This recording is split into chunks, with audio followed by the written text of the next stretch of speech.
Hi guys, welcome back to my channel. ಎಲ್ಲರೂ ಹೇಗಿದ್ದೀರಾ? ಚೆನ್ನಾಗಿದ್ದೀರಾ? ಇವತ್ತಿನ ವ್ಲಾಗ್ ಬಂದು ಇದು ಶುಕ್ರವಾರದ ವ್ಲಾಗ್ ಆಗಿರುತ್ತೆ. ಮದುವೆಗೆ ಹೋಗಿದ್ವಲ್ವ, ಫುಲ್ಲು ಬಟ್ಟೆಗಳೆಲ್ಲನೂ ಹಂಗೆ ಹಿಂಗಂದರೆ ಹಂಗೆ ಇದೆ. ಏನಪ್ಪ ಇವರು ಈ ಥರ ಇಟ್ಕೊಂಡಿದ್ದಾರೆ ಅಂತ ಅಂದ್ಕೊಂಬೇಡಿ. ಈಗ ನಾನು ಒಂದು ಫಂಕ್ಷನ್ಗೆ ಹೋಗಬೇಕಿತ್ತು ಹೊಸ್ಕೆಗೆ, ಅದಕ್ಕೆ ರೆಡಿ ಆಗ್ತಾಯಿದ್ದೀನಿ. ಅದಕ್ಕೆ ಯಾವ ಸೀರೆ ಉಟ್ಕೊಳ್ಳೋದು ಇದೇ ನನ್ನ ಟೆನ್ಷನ್ ಆಗಿಬಿಟ್ಟಿರುತ್ತೆ.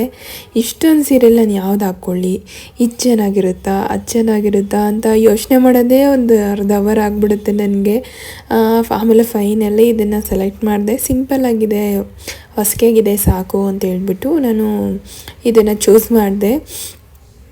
ಅದಕ್ಕೆ ಮ್ಯಾಚ್ ಆಗೋ ಅಂತ ಸಿಂಪಲ್ ಅಲ್ವಾ, ಅದಕ್ಕೋಸ್ಕರ ಪುಟ್ಟದಾದ ಓಲೆ ಮತ್ತು ಪುಟ್ಟದ ನಕ್ಲೀಸು, ಒಂದು ವಾಚು. ನಾನು ಬಲಗೈಗೆ ಬಳೆ ಹಾಕಿರ್ತೀನಲ್ವ, ಎಡಗೈಗೆ ನಾನು ವಾಚ್ ಇಷ್ಟ ಆಗುತ್ತೆ, ಗೋಲ್ಡ್ ವಾಚ್ ಇಷ್ಟ ಆಗುತ್ತೆ ನನಗೆ. ಇಷ್ಟನ್ನು ಹಾಕ್ಕೊಂಡು ನಾನು ಈ ಥರ ರೆಡಿಯಾಗಿದ್ದೆ. ನಮ್ಮ ಮನೆಯವರು ಸಿಟಿಯಿಂದ ಕನಕಾಂಬರ ದಿಂಡನ ತಂದಿದ್ದರು. ಇದೇನು ಮಾಮೂಲಿ ಮೇಕಪ್ ಮಾಡ್ಕೊಂಡಿದ್ದೆ ಅಷ್ಟೇ, ನಾನು ಅದನ್ನು ವೀಡಿಯೋ ಕ್ಯಾಪ್ಚರ್ ಮಾಡ್ಕೊಂಡಿಲ್ಲ. ಸಿಂಪಲ್ಲಾಗಿ ಈ ರೀತಿ ಹೊಸ್ಕೆ ಫಂಕ್ಷನ್ಗೆ ಹೋಗೋದು ಚೆನ್ನಾಗಿರುತ್ತೆ ಅಂತ ಹೇಳ್ಬಿಟ್ಟು ನಾನು ಈ ರೀತಿಯಾಗಿ ರೆಡಿಯಾಗಿದ್ದೀನಿ. ಆನಂತರ ಡ್ರೆಸ್ ಬೇರೆ ತೊಗೋಬೇಕಿತ್ತು. ಸರಿ ಅಂತ ಹೇಳ್ಬಿಟ್ಟು ನಾವು ರೆಡಿ ಆಗಿಬಿಟ್ಟು ಬೇರೆ ಹೋದ್ವಿ.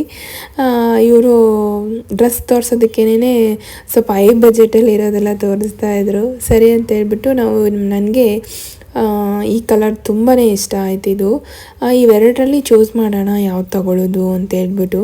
ಅದು ತುಂಬ ಚೆನ್ನಾಗಿತ್ತು, ಸಿಂಪಲ್ ವರ್ಕು, ಮತ್ತು ನನಗೆ ಈ ಥರ ಸಣ್ಣ ಸಣ್ಣ ವರ್ಕ್ ಅಂದರೆ ತುಂಬ ಇಷ್ಟ ಆಗುತ್ತೆ. ಅದನ್ನು ಚೂಸ್ ಮಾಡಿದೆ. ಇದು ಪಿಂಕ್, ಇದರಲ್ಲಿ ರೆಡ್ ಕಾಣ್ತಾ ಇದೆ, ಇದು ಪಿಂಕ್ ಕಲರ್ ಬರುತ್ತೆ. ಇದು ಅದರ ಪಕ್ಕ ಇರೋವಂಥದ್ದು ಬಂದು ಅದು ಚೆನ್ನಾಗಿತ್ತು. ಅದು ಸ್ವಲ್ಪ ಓವರ್ ಆಯಿತು ಅನ್ನಿಸ್ತು. ಸರಿ ಅಂತ ಹೇಳ್ಬಿಟ್ಟು ಬೇಡ, ಇದು ಸಿಂಪಲ್ ಡ್ರೆಸ್ ಆದರೂ ನೋಡೋಣ ಅಂತ ಹೇಳ್ಬಿಟ್ಟು ಇದು ನೋಡಿದ್ವಿ. ಇದು ಅಂತ ಬಟ್ಟೆ ಅಂತ ಸೂಪರಾಗಿತ್ತು.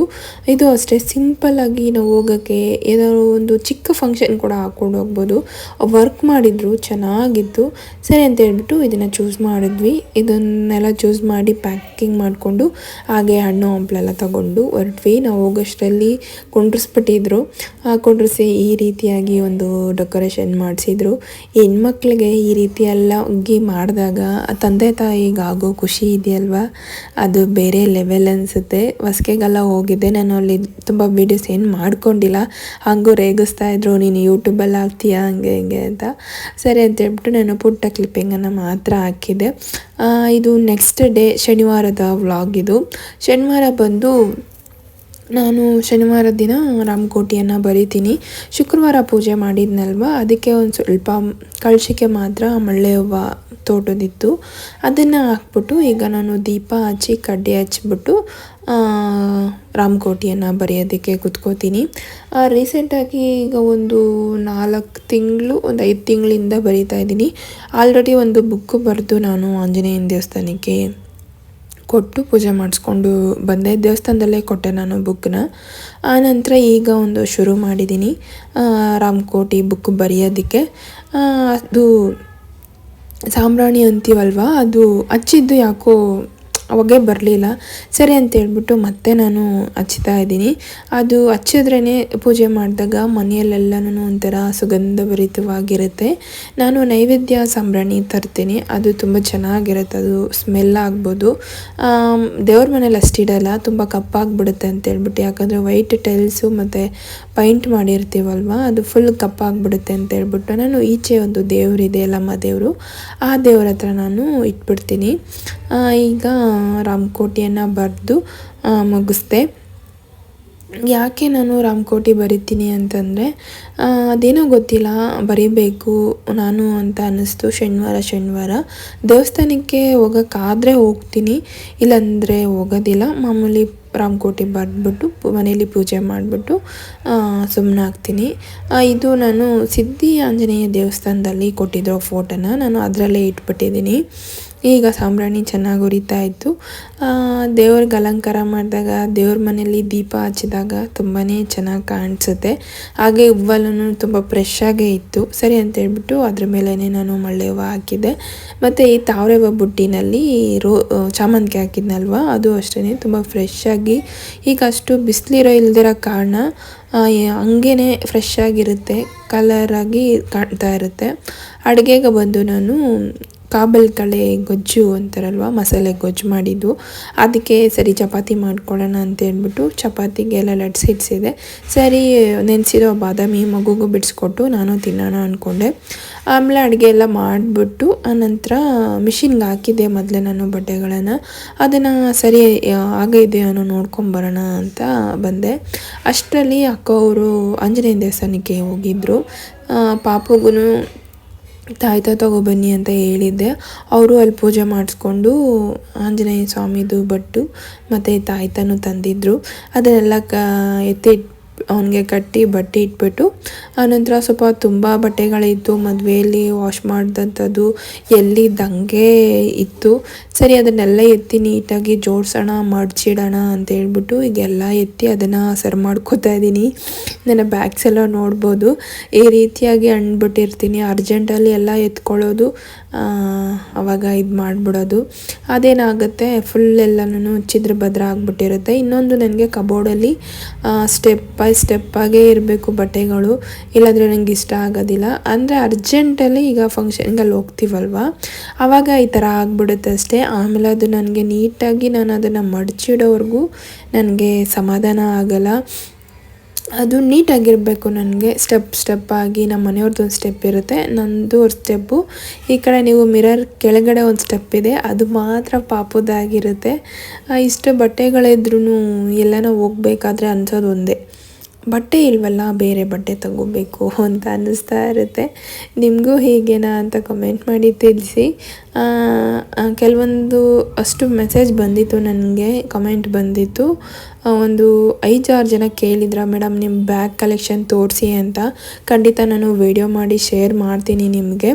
ಫುಲ್ಲು ಮೇಲೆಲ್ಲ ನಾನು ಜೋಡಿಸಾದ ನಂತರ ಕೆಳಗಡೆನೂ ನಾನು 2ನೇ ಸ್ಟೆಪ್ಪಲ್ಲಿ ಡ್ರೆಸ್ಗಳನ್ನು ಇಟ್ಕೊಂಡಿರ್ತೀನಿ. ಡ್ರೆಸ್ಸು ಮತ್ತು ಲೆಗ್ಗಿನ್ಸು, ಪಟಲ ಪ್ಯಾಂಟ್ ಈ ಥರದ್ದೇ. ನಾನು ಡೈಲಿ ವೇರ್ಗಾದರೆ ಲೆಗ್ಗಿನ್ಸ್ ಯೂಸ್ ಮಾಡೋದಿಲ್ಲ, ಪಟಲನೇ ನನಗಿಷ್ಟ. ಅದನ್ನೇ ನನಗೆ ಕಂಫರ್ಟಬಲ್ ಆಗಿ ಒಂಥರ ಫ್ರೀ ಆಗಿರುತ್ತೆ. ನನಗೆ ಲೆಗ್ಗಿನ್ಸ್ ಅಂದರೆ ಅಷ್ಟು ಇಷ್ಟ ಆಗೋದಿಲ್ಲ.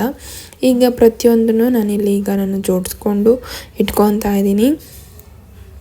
ನಮ್ಮ ಮನೆಯವರು ಬೈತಾ ಇರ್ತಾರೆ, 3 ಹೊತ್ತೂ ಬಟ್ಟೆ ಜೋಡಿಸೋದೇ ನಿನ್ನ ಕೆಲಸ ಆಗಿಬಿಟ್ಟಿರುತ್ತೆ ಅಂತ. ಏನೂ ಮಾಡೋಕ್ಕಾಗಲ್ಲ, ಅಂದರೆ ನೀಟಾಗಿರಬೇಕು ಅನ್ನಿಸ್ತಾ ಇರುತ್ತೆ. ಆವಾಗ ನಾವು ಈ ಕೆಲಸ ಮಾಡಿಕೊಳ್ಳೇಬೇಕಲ್ವ. ಮತ್ತು ನನ್ನ ಸೀರೆನ ಬ್ಲೌಸ್ನ ಒಂದರಲ್ಲೇ ಇಟ್ಬಿಡ್ತೀನಿ. ಸೀರೆ ಒಂದು ಹತ್ರ, ಬ್ಲೌಸ್ ಒಂದು ಹತ್ರ ಇಟ್ಟರೆ ನಮಗೆ ಜಾಗನೂ ಜಾಸ್ತಿ ಹಿಡಿಸುತ್ತೆ. ಮತ್ತು ಹುಡುಕಾಡಬೇಕು ಆ ಬ್ಲೌಸ್ ಎಲ್ಲಿದೆ, ಇದ್ರದ್ದು ಮ್ಯಾಚಿಂಗ್ ಬ್ಲೌಸ್ ಎಲ್ಲಿದೆ ಅಂತ ಹೇಳ್ಬಿಟ್ಟು. ನೆಕ್ಸ್ಟು ಒಂದು 3 ಜನ ಏನೋ ಕಮೆಂಟ್ ಮಾಡಿದ್ರಿ, ಮೇಡಮ್ ನಿಮ್ಮ ಸೀರೆ ತೋರಿಸಿ, ನೀವು ಮದುವೆಗೆ ಹಾಕ್ಕೊಂಡಿದ್ರಲ್ವ ಆ ಸೀರೆ ಒಡವೆಗಳನ್ನು ತೋರಿಸಿ ಅಂತ ಕೇಳಿದ್ರಿ. ಅವ್ರು ಕಮೆಂಟ್ ಮಾಡಿರೋದಕ್ಕೆ ನಾನು ಇಲ್ಲಿ ತೋರಿಸ್ತಾ ಇದ್ದೀನಿ. ಈ ಸೀರೆ ಬಂದು ನಾನು ಧಾರೆಗೆ ಹಾಕ್ಕೊಂಡಿದ್ದೆ. ಇದಕ್ಕೆ ನಾನು ಈ ರೀತಿಯಾಗಿ ಒಂದು ವರ್ಕನ್ನು ಮಾಡಿಸಿದ್ದೆ. ಅಂದರೆ ಇದು ಮಿಷಿನ್ ವರ್ಕೇ ಬರುತ್ತೆ, ಬಟರ್ಫ್ಲೈ ಮಾತ್ರ ಹ್ಯಾಂಡ್ ವರ್ಕಲ್ಲಿ ಬರುತ್ತೆ ಇದು. ಸರಿ ಅಂತೇಳ್ಬಿಟ್ಟು ನಾನು ಬಟರ್ಫ್ಲೈ ಇಟ್ಟು ಒಂದು ಲೈನ್ ಇಡಪ್ಪ ಅಂತ ಹೇಳಿದ್ದೆ. ಅವರು ಹಿಂದೆ ಎಲ್ಲನೂ ಇಟ್ಬಿಟ್ಟಿದ್ರು. ಸರಿ ತೋಳಿಗೆ ಮಾತ್ರ ಅಲ್ಲಲ್ಲಿ ಡಾಟ್ ಥರ ಮನೆಯಲ್ಲಿ ಮಾಡಿ ಅಂತ ಹೇಳಿದ್ದೆ ನಾನು. ಫ್ರಂಟಿಗೆ ಮಾತ್ರ ಒಂದು ಚಿಕ್ಕ ಲೈನ್ ರೌಂಡಕ್ಕೆ ಬರುತ್ತೆ, ಈ ಥರ ಒಂದು ಮಾಡಿಸಿದ್ದೆ ನಾನು. ನೆಕ್ಸ್ಟು ಬಂದು ಈ ಕುಚ್ಚಿಗೂ ಅಷ್ಟೇ ಸ್ವಲ್ಪ ವರ್ಕ್ ಆಗಿರೋದು ಮಾಡಿಕೊಡಿ ಅಂತ ನಾನು ಕೇಳಿದ್ದೆ ಅವ್ರನ್ನ. ಸರಿ ಅಂತ ಹೇಳ್ಬಿಟ್ಟು ಅವರು ಈ ಥರ ವರ್ಕನ್ನು ಮಾಡಿಸಿದ್ರು. ಈ ವರ್ಕ್ಗೆ ನನಗೆ 1200 ಏನೋ ತೊಗೊಂಡ್ರು. ನಾವು ಸೀರೆಗೆ ಅಷ್ಟು ಬಜೆಟ್ ಹಾಕಿರೋದಿಲ್ಲ, ಆದರೆ ಬ್ಲೌಸಿಗೆ ಮಾತ್ರ ಅಷ್ಟು ಬಜೆಟನ್ನು ನಾವು ಹಾಕ್ಬಿಟ್ಟಿರ್ತೀವಿ. ಇದು ನನಗೆ ಸೀರೆ ಬಂದು ಗಿಫ್ಟ್ ಬಂದಿದ್ದು ಸೀರೆ. ತುಂಬ ಚೆನ್ನಾಗಿದೆ ಸೀರೆ ಮಾತ್ರ. ಡಬಲ್ ಶೇಡ್ ಇರೋದ್ರಿಂದ ನಾನೇನು ಮಾಡಿದೆ, ಈ ಥರ ಒಂದು ಪುಟ್ಟದಾಗಿ ವರ್ಕ್ ಇಕ್ಕಿಸಿ ನಾನು ಸ್ಟಿಚ್ ಮಾಡಿಸಿದ್ದೆ. ನೆಕ್ಸ್ಟ್ ಬಂದು ಇದು ನೈಟ್ಗೆ ನಾನು ಹಾಕ್ಕೊಂಡಿದ್ದೆ. ಇದು ಸಿಂಪಲ್ಲಾಗಿದೆ, ಆದರೆ ನಾವು ಫೋಟೋಸ್ ಇಡಬೇಕು, ವೀಡಿಯೋಸ್ ಮಾಡಬೇಕು ಅಂದರೆ ತುಂಬ ಗ್ರ್ಯಾಂಡ್ ಲುಕ್ ಅನ್ನೋದು ಕೊಡುತ್ತೆ ಇದು. ಈ ಸೀರೆ ಬಂದು ಜಸ್ಟ್ 700 ಅಷ್ಟೇ ಇದು. ಆದರೆ ಇದಕ್ಕೆ ಬ್ಲೌಸ್ ನಾನು ಮತ್ತು 500ಗೆ ವರ್ಕ್ ಮಾಡಿಸಿದ್ದೆ ನಾನು.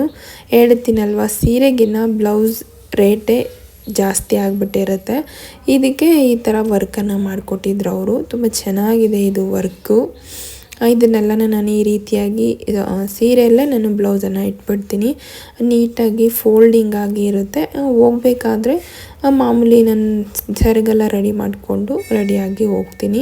ಈಗ ಹಾಕ್ಕೊಂಡ್ರೆ ಇನ್ನು ನೆಕ್ಸ್ಟ್ ಯಾವಾಗ ಹಾಕ್ಕೋತೀನೋ ಗೊತ್ತಾಗಲ್ಲ. ಒಂದೆರಡು ಸರಿ ಹಾಕ್ಕೊಂಡ್ರೆ ಅಯ್ಯೋ ಇದು ಹಳೇದಾಯಿತು ಅನ್ನಿಸ್ತಾ ಇರುತ್ತೆ ನನಗೆ. ಇನ್ನೊಂದು, ನಾನು ಪ್ರತಿಯೊಂದು ಸೀರೆಗೂ ನಾನು ಬ್ಲೌಸನ್ನು ಸ್ಟಿಚ್ ಮಾಡಿಸಲ್ಲ. ನಾನು ಈ ಥರ ಒಂದು ಬಾರ್ಡರ್ ಸೀರೆಗಳಿಗೆ ಮಾತ್ರ ಸಿಂಪಲ್ ಆಗಿರೋದಕ್ಕೆ, ಅದಕ್ಕೆ ಹೆವಿ ಅಂದರೆ ಒಂದು ಸ್ವಲ್ಪ ಜಾಸ್ತಿ ಆಗಿ ಬ್ಲೌಸನ್ನು ಗ್ರ್ಯಾಂಡ್ ಲುಕ್ ಬರೋ ಥರ ನಾನು ಸ್ಟಿಚ್ ಮಾಡಿಸಿರ್ತೀನಿ. ನಾವು ಅದು ಸೀರೆ ಮತ್ತು ಬ್ಲೌಸ್ಗೂ ಚೆನ್ನಾಗಿ ಕಾಣಿಸುತ್ತೆ ಅಂತ ಹೇಳ್ಬಿಟ್ಟು. ಆ ಸೀರೆ ಸಿಂಪಲ್ ಆಗಿದ್ದರೂ ಬ್ಲೌಸ್ ಹೈಲೈಟಾಗಿ ಕಾಣಿಸುತ್ತೆ ಅಲ್ವಾ, ಅದಕ್ಕೋಸ್ಕರ ನಾನು ಯಾವಾಗ್ಲೂ ಸೀರೆ ಸಿಂಪಲ್ಲಾಗಿರಬೇಕು, ನನಗೆ ಚೆನ್ನಾಗಿ ಕಾಣಬೇಕು, ಮತ್ತು ಬ್ಲೌಸ್ ಮಾತ್ರ ಒಂದು ಸ್ವಲ್ಪ ವರ್ಕ್ ಆದರೂ ಇರಬೇಕು, ಇಲ್ಲ ಬೇರೆ ಡಿಸೈನ್ ಆದರೂ ನಾನು ಮಾಡಿಸ್ತೀನಿ.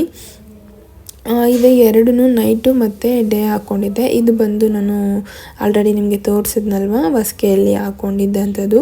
ಇದು ಅಷ್ಟೇ ತುಂಬ ಸಿಂಪಲ್ ಆಗಿದೆ. ಇದಕ್ಕೆ ಬಂದು ನಾನು 600 ಏನೋ ಕೊಟ್ಟೆ ಅಷ್ಟೇ. ಮತ್ತು ಇದಕ್ಕೆ ಬ್ಲೌಸ್ ಮಾತ್ರ ನಾನು ಫುಲ್ ಅದು ರೌಂಡಾಗಿ ಬರುತ್ತೆ, ತುಂಬ ಚೆನ್ನಾಗಿ ಕಾಣಿಸ್ತಾ ಇತ್ತು. ಅದು ಫೋಟೋಸ್ ನನ್ನ ಹತ್ರ ಇದ್ದರೆ ಶೇರ್ ಮಾಡ್ತೀನಿ ಯಾವ ಥರ ಬರುತ್ತೆ ಅಂತೇಳ್ಬಿಟ್ಟು. ಇನ್ನೊಂದು ಬೇರೆ ತೊಗೊಳಕ್ಕೆ ಹೋಗ್ಬಿಟ್ಟು ಯಾವೆಲ್ಲ ಎಳೆದಿಟ್ಬಿಟ್ಟಿರ್ತೀನಿ ಒಂದೊಂದು ಸರಿ. ನನಗೆ ಇದು ಹಾಕ್ಕೊಳ್ಳೋಣ ಅಂತ ಅವತ್ತು ನಾನು ಎತ್ಕೊಂಡೆ, ಬೇಡ ಅದು ಹಾಕು ಅಂತ ನಮ್ಮ ಮನೆಯವ್ರು ಹೇಳಿದ್ರು. ಸರಿ ಅಂತ ಹೇಳ್ಬಿಟ್ಟು ಇದನ್ನು ಹಾಗೆ ಇಟ್ಬಿಟ್ಟು ಈಗ ಅದಕ್ಕೆ ಕಂಪ್ಲೀಟಾಗಿ ನೀಟಾಗಿ ನಾನು ಫೋಲ್ಡ್ ಮಾಡಿ ಮಡಚಿಟ್ಬಿಡ್ತೀನಿ. ಅದ್ರ ಕೆಲಸ ಮುಗೀತಪ್ಪ. ನನಗೆ ಅಲ್ಲಲ್ಲಿ ಕಾಣಬಾರ್ದು, ಇಟ್ಟಾಡಬಾರ್ದು ಅಂತಾರಲ್ಲ, ಆ ಥರ ನನಗೆ ಚಲಪಿಳಿಯಾಗಿ ಇರಬಾರ್ದು, ನೀಟಾಗಿರಬೇಕು. ಈಗ ಪ್ರತಿಯೊಂದು ನಾನು ಜೋಡಿಸ್ಕೊತಾ ಇದ್ದೀನಿ. ಖಂಡಿತ ನಾನು ಬ್ಯಾಗ್ದು ಕಲೆಕ್ಷನ್ ವಿಡಿಯೋ ಮಾಡ್ತೀನಿ ನಾನು. ಪ್ಲೀಸ್ ಈ ವಿಡಿಯೋ ಇಷ್ಟ ಆದರೆ ಲೈಕ್ ಮಾಡೋದನ್ನು ಮರಿಬೇಡಿ. ಹೊಸ್ದಾಗಿ ನೋಡ್ತಾ ಇದ್ದರೆ ನನ್ನ ಚಾನಲನ್ನು ಸಬ್ಸ್ಕ್ರೈಬ್ ಮಾಡ್ಕೊಂಡು ನೋಡಿ. ಹಾಗೆ ವಿಡಿಯೋ ಇಷ್ಟ ಆದರೆ ಪ್ಲೀಸ್ ಲೈಕ್ ಮಾಡಿ, ನಿಮ್ಮ ಫ್ರೆಂಡ್ಸ್ ಆ್ಯಂಡ್ ಫ್ಯಾಮಿಲಿಗೂ ಶೇರ್ ಮಾಡಿ. ಈಗ ನಾನು ಒಡವೆ ತೋರಿಸ್ತಾ ಇದ್ದೀನಿ. ಡೇಗೆ ಬಂದು ನಾನು ಈ ಥರ ಮಾಮೂಲಿ ಆ್ಯಂಟಿಕ್ ಜುಮ್ಕಿಯನ್ನು ಹಾಕ್ಕೊಂಡಿದ್ದೆ. ತುಂಬ ದೊಡ್ಡದಿಲ್ಲ, ಪುಟ್ಟದಾಗೇ ಇರೋದು.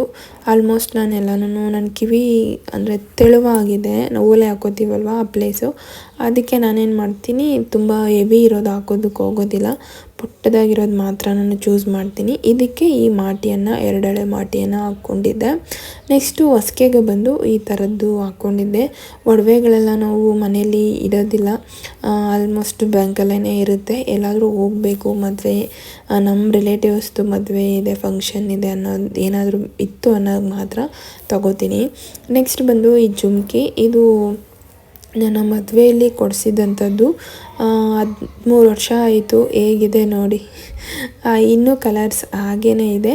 ಅಂದರೆ ಅವಾಗ ಈ ಥರ ಡಿಸೈನ್ ಇತ್ತು. ನನಗೆ ಇವಾಗ ಒಂದು ಫ್ಲವರ್ ಥರ ಬರುತ್ತೆ ನೋಡಿ, ಆ ಥರ ಓಲೆ ಜುಮ್ಕಿ ಇರುತ್ತಲ್ವ ಮುತ್ತಿನಲ್ಲಿ, ಅದಿಷ್ಟ ಆಗುತ್ತೆ ನನಗೆ. ನೈಟ್ ಬಂದು ಈ ಮುತ್ತಿನ ಸರ ಹಾಕ್ಕೊಂಡಿದ್ದೆ. ಒಂದು 8-10 ಜನ ಇದಕ್ಕೆ ಕಮೆಂಟ್ ಮಾಡಿದ್ರೆ, ಮೇಡಮ್ ಇದು ಕಂಪ್ಲೀಟ್ ವಿಡಿಯೋ ತೋರಿಸಿ ನಮಗೂ ಶೇರ್ ಮಾಡಿ, ನಾವು ಈ ಥರ ಡಿಸೈನ್ ಮಾಡಿಸ್ಕೋತೀವಿ ಅಂತ. ತುಂಬ ಹೈಲೈಟಾಗಿ ಕಾಣಿಸ್ತಾ ಇರುತ್ತೆ ಇದು, ಹಾಗೆಯೇ ತುಂಬಾ ಚೆನ್ನಾಗಿರುತ್ತೆ. ಇನ್ನೊಂದು ಏನಂದರೆ, ನನಗೆ ರಿಂಗ್ಸ್ ಹಾಕ್ಕೊಂಡ್ರೆ ಈ ಥರ ಆಗಿಬಿಡುತ್ತೆ, ಸೆಳೆದ್ಕೊಂಡಂಗೆ ಅಂತಾರಲ್ವ, ಆ ಥರ ಆಗಿಬಿಡುತ್ತೆ. ಈಗ ಇದನ್ನೆಲ್ಲ ಎತ್ತಿಟ್ಬಿಟ್ಟು ಡೈಲಿ ಯೂಸ್ಗೆ ಈ ಓಲೆನೇ ಹಾಕ್ಕೊಬೇಕು ಅಂತ ಹೇಳ್ಬಿಟ್ಟು ಈ ಓಲೆನ ಎತ್ಕೊಂಡೆ. ಇದು ಕ್ಯೂಟಾಗಿ ಪುಟ್ಟದಾಗಿದೆ. ಈಗ ಕಂಪ್ಲೀಟಾಗಿ ಕಬೋರ್ಡೆಲ್ಲನೂ ಜೋಡಿಸಿ ಈ ಥರ ಇಟ್ಟಿದ್ದೀನಿ. ತುಂಬ ಚೆನ್ನಾಗಿರುತ್ತೆ ಇದು.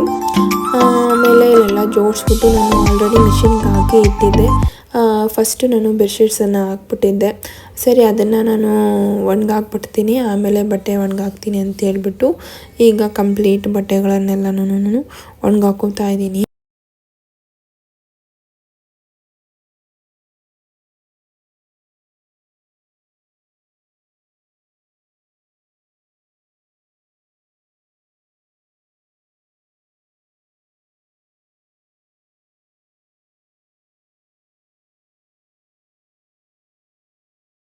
ಈಗೆಲ್ಲ ಮಳೆ ಬೀಳ್ತಾನೆ ಇರುತ್ತಲ್ವ, ಒಂದಿನ ತಪ್ಪಿದ್ರೆ ಒಂದಿನ ಗಿಡಕ್ಕೇನು ನೀರು ಹಾಕಬೇಕು ಅನ್ಸೋದಿಲ್ಲ. ಹಾಗೆ ಒಂದು ಸ್ವಲ್ಪ ಗಿಡಗಳಲ್ಲೆಲ್ಲನೂ ಕಳೆ ಅನ್ನೋದು ಇತ್ತು. ಸರಿ ಅದನ್ನೆಲ್ಲ ಚಿಕ್ಕದಾಗಿರ್ಬೇಕಾದ್ರೇ ತೆಗೆದ್ಬಿಡೋಣ ಅಂತ ಹೇಳ್ಬಿಟ್ಟು ತೆಗಿತಾ ಇದ್ದೀನಿ. ಇದರಲ್ಲಿ ಚಿಕ್ಕದಾಗಿ ತುಳಸಿ ಗಿಡದ ಮೊಳಕೆಗಳು ಬಂದಿತ್ತು. ಅದು ಬೆಳೆಯೋದಕ್ಕೆ ಕಷ್ಟ ಆಗುತ್ತೆ ಅಂತ ಹೇಳ್ಬಿಟ್ಟು ನಾನು ಈ ಥರ ಪುಟ್ಟದಾಗಿರೋವಂಥ ಕಸ ಎಲ್ಲನೂ ತೆಗಿತಾ ಇದ್ದೀನಿ. ಇಲ್ಲಾಂದರೆ ಏನಾಗುತ್ತೆ ಅಂದರೆ ತುಳಸಿ ಗಿಡ ಇರುತ್ತಲ್ವ, ಆ ಮೊಳಕೆಗಳು ಬೆಳೆಯೋದಕ್ಕೆ ಅಷ್ಟು ಬೆಳೆಯೋದಿಲ್ಲ. ಅದಕ್ಕೋಸ್ಕರ ಈ ರೀತಿ ಕ್ಲೀನ್ ಮಾಡಿಬಿಟ್ರೆ ಆರಾಮಾಗಿ ಅದು ಬೆಳೆಯುತ್ತೆ ಅಂತ ಹೇಳ್ಬಿಟ್ಟು ಎಲ್ಲನೂ ತೆಗಿತಾ ಇದ್ದೀನಿ. ಇಷ್ಟು ಗಿಡಗಳು ಮಳೆ ಬಿದ್ದಿರೋದ್ರಿಂದ ಯಾವುದಕ್ಕೂ ನೀರು ಹಾಕಂಗೆ ಇರಲಿಲ್ಲ. ಸರಿ ಅಂತ ಹೇಳ್ಬಿಟ್ಟು ಹಾಗೆ ನಾನು ಸುಮ್ಮನಾದೆ. ಬಟ್ಟೆಗಳೆಲ್ಲ ನೀಟಾಗಿ ಒಣಗಾಕಿದ್ದಾಯಿತು. ನೆಕ್ಸ್ಟು ಮಲ್ಲಿಗೆ ಹೂವು ಕೆಲಸ ಶುರು ಮಾಡ್ಕೊಂಡಿದ್ದೀನಿ. ಈ ವಿಡಿಯೋ ಇಷ್ಟ ಆದರೆ ಪ್ಲೀಸ್ ಲೈಕ್ ಮಾಡಿ, ಶೇರ್ ಮಾಡಿ, ಸಬ್ಸ್ಕ್ರೈಬ್ ಟು ಮೈ ಚಾನಲ್. ಮತ್ತು ಮುಂದಿನ ವ್ಲಾಗಲ್ಲಿ ಸಿಗ್ತೀನಿ. ಅಲ್ಲಿವರೆಗೂ ಟೇಕ್ ಕೇರ್. ನಿಮ್ಮ ಟೈಮನ್ನು ಕೊಟ್ಟು ನನ್ನ ವಿಡಿಯೋ ನೋಡಿದ್ದಕ್ಕೆ ಥ್ಯಾಂಕ್ ಯು ಸೋ ಮಚ್. ಮತ್ತೆ ಸಿಗೋಣ ಮುಂದಿನ ವ್ಲಾಗಲ್ಲಿ. ಬಾಯ್.